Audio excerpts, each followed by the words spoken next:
Ako si Clarita Iliano po. Nakatira sa Nyug 3, Bacoor. Ay, kasi mayroon naman silang dyan, brands. Nababasa ko na yung financing talaga yon company. May nagbigay din sa akin ng flyers noon, kaya pinuntahan ko. Medyo malaki na rin yung nakuha ko sa Q-Credit. Nag-umpisa po ako ng loan ko dyan 10,000. Nasa na ako 75, 80, ganyan. Kung kaya ko, pwede pa ngang malaki. Ito lang po naman yung aking negosyo. Sari-sari store. Pero noon, maliit pa lang kasi. Ngayon, medyo umabahaba na. Ang Q-Credit kasi araw-araw yan na kailangan magbayad. Tapos may mga dumadating akong delivery. Soft drinks, sigarilyo. Minsan, medyo ka. Kaya lang, nasusurvive mo naman. Malaking tulong din siya kasi mayroon kang mga pangangailangan, may bayarin ka. Siyempre, nandito na yung iba mong pera. Hindi naman agad nabibenta yan lahat. Kailangan mo ng cash. Kaya, kakatulong talaga.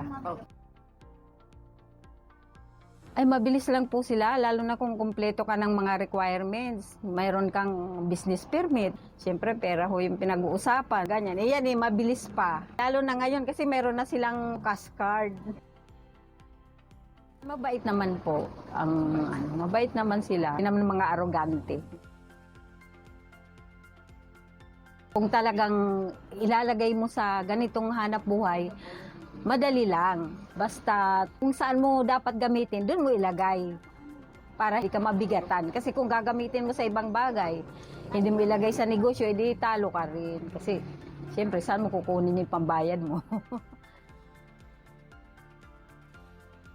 Kasi wala naman akong ibang mapaglilibangan katulad dati. Kasi nasa garments din ako, bawal na mga senior citizen. Hindi ko gustong masayang yung panahon ko habang kaya pang kumita, gumalaw ka. Hanggat kaya kong mamili, mamalingke, grocery, yun, gagawin ko. Yung bunso kong anak, may pamilya na rin naman siya. Kailangan ko rin kumayod ng para sa buhay ko. Tatanda ko, alam naman umasa pa ako sa kanila, di ba?